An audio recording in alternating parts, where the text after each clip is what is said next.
Much as I thought I could plan a podcast, that is not going to happen. I do not have the mindset to sit here.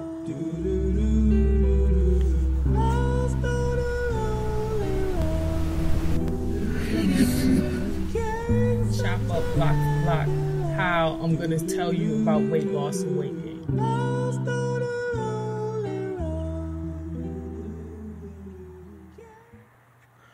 Good evening on this Thursday, December 23rd at 2021.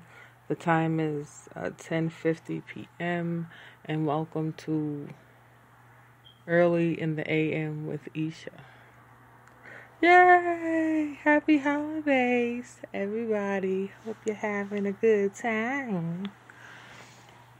Present or no present, I hope you're having a good time. I'm not doing a live. Sometimes I get into doing the lives on Early in the AM, but I don't have the data on my phone. I have a poor phone.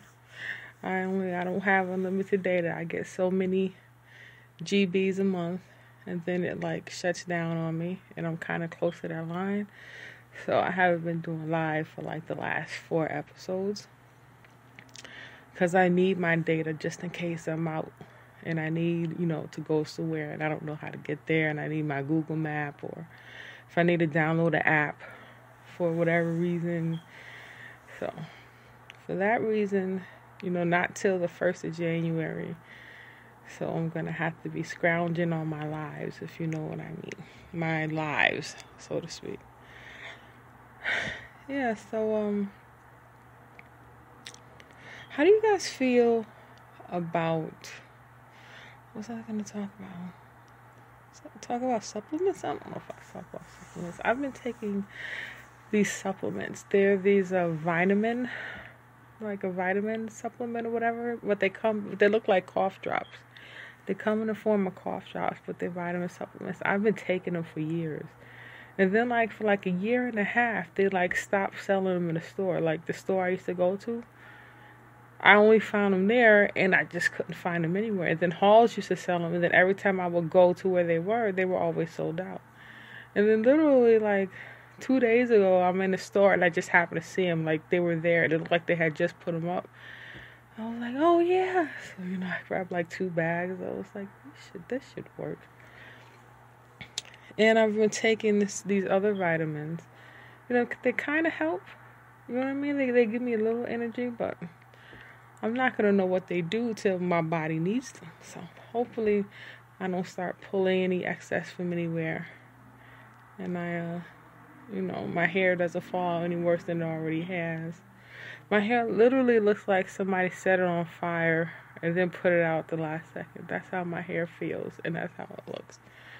I know that sounds crazy, but that's what it is. Mm-hmm. Yeah, so today... my mom and I watched an episode of Martin, the TV show from the 90s, and it was the first episode. And what's crazy is I remember that episode like it was yesterday, seeing it air for the first time, and getting excited for it because Martin, we was in love with Martin since Def Comedy Jam, and I know I was underage, highly underage. I'm like a preteen. Teenager, 12, 13, 14, and I'm watching these juggernaut comedians with the foulest mouth and the most adult content you can dream of, and I'm right there watching it with no filter. My mom did not mind.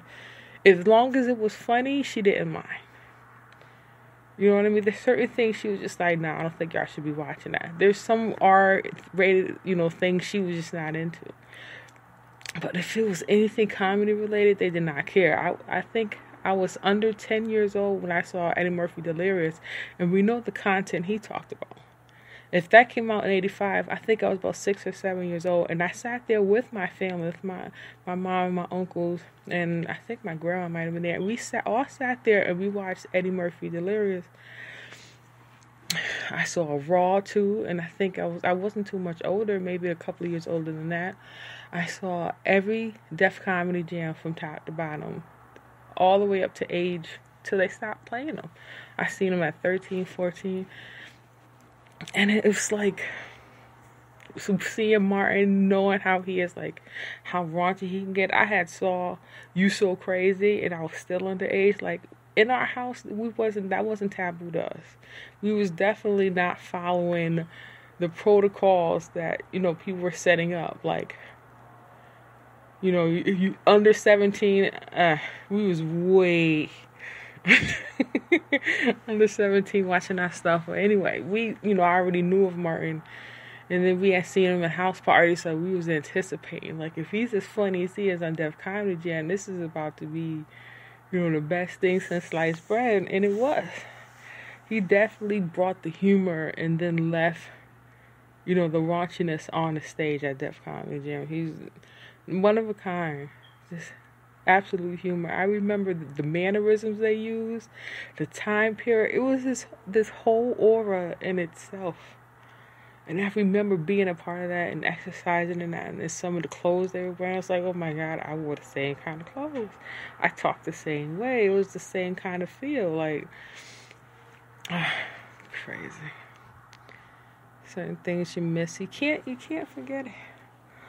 My favorite, I can't even say I had a favorite. The problem is I've seen almost every single episode. Probably more than once. My mom even ordered...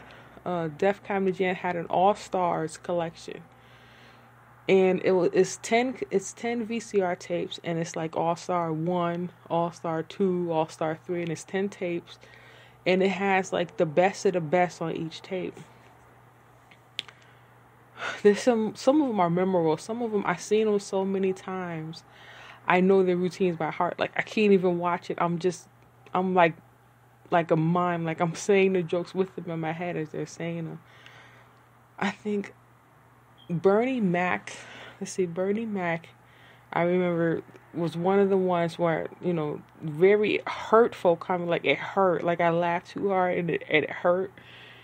D.L. Hughley I loved. Definitely Chris Tucker, of course. God, there's so many. Arnaz J. Every single black comedian that's on TV today that came up had their start on Def Comedy Jam, Cedric the Entertainer. It's just so many. Eddie Griffin,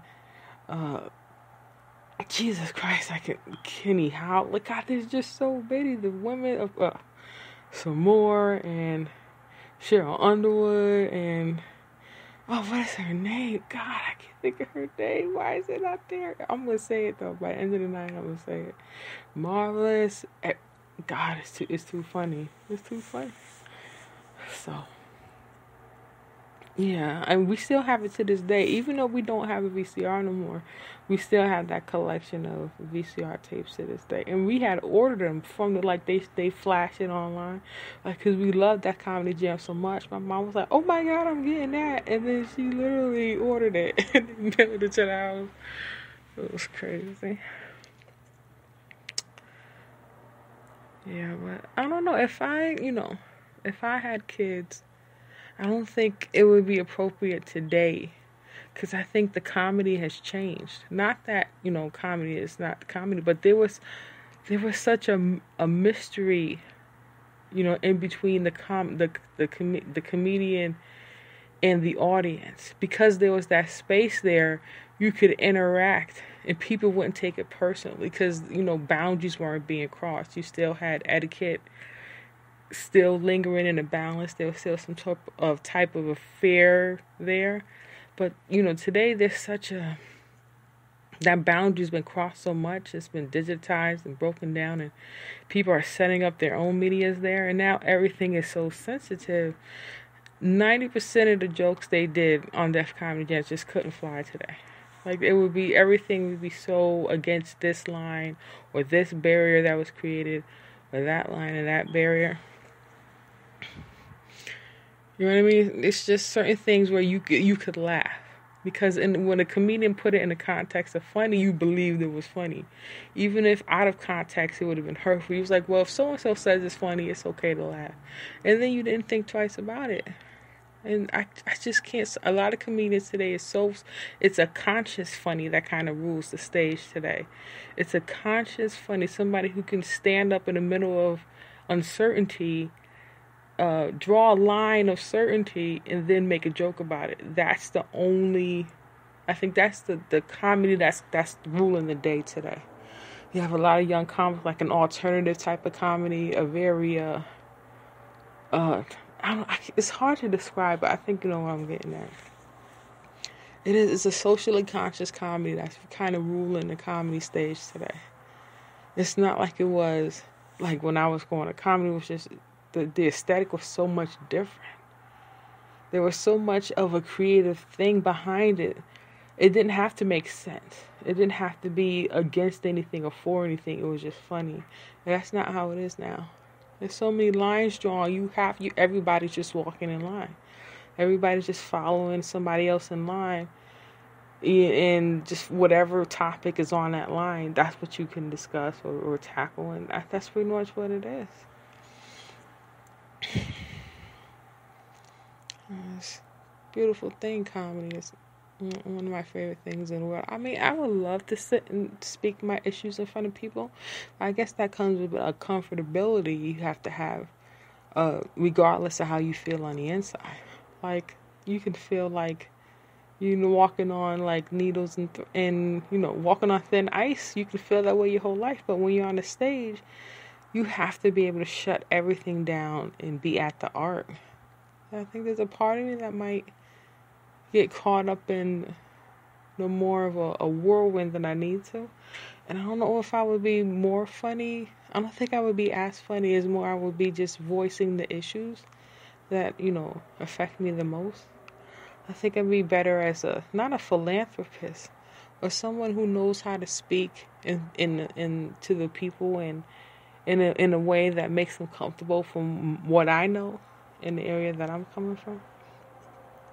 Happy holidays to you and yours, each other's own, no ones and twos.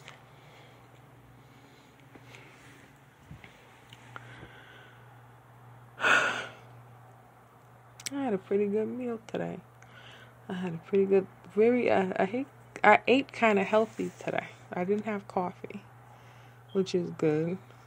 I had these blueberry muffins, these tiny little mini blueberry muffins for breakfast. I had a boiled egg and a couple of pieces of pork sausage. And what else did we have? I had an orange today. I had a whole bunch of water today. What else did I eat today? I had baked chicken. And I had corn. Baked chicken, corn. Baked chicken, corn, string beans, and cut up cucumbers with a little salad dressing on them. I had water with that. What else did I have with that? I think that's all I had today. Yeah, I had that. The sausage, the egg, the blueberry muffins, and then the orange. Oh, and I also had some no salt tortilla chips with a little bit of salsa. Oh, excuse me. I also had a cup of hot chocolate. That was the last thing I had. A small cup of hot chocolate with a little whipped cream on top. And here I am in bed trying to get to sleep. I don't know if I am though. So much stuff running across my mind. It's just my brain trying to settle down from the day's activity and everything else. Yeah. I don't know, it's dangerous. It's even more dangerous. Watching weddings on TV, that is dangerous. It is really bad to watch weddings on TV when you're alone. It's not cool at all. I've only been to one wedding in my entire life. Only one. And I was with my older cousin. He got married. How long did they get married? Like 13 years ago? Yeah, back in 2008 they got married. It's the only wedding I've ever been to. It's really nice. It's real nice. I'd be watching the wedding and the camera be like, especially on the groom, like they be dead set on him and he be pacing the nerves and then he sees the bride girl to come down the aisle and he like breaks down to crying. And I'm just like, oh God, that's why I can't watch wedding videos, because the groom starts crying.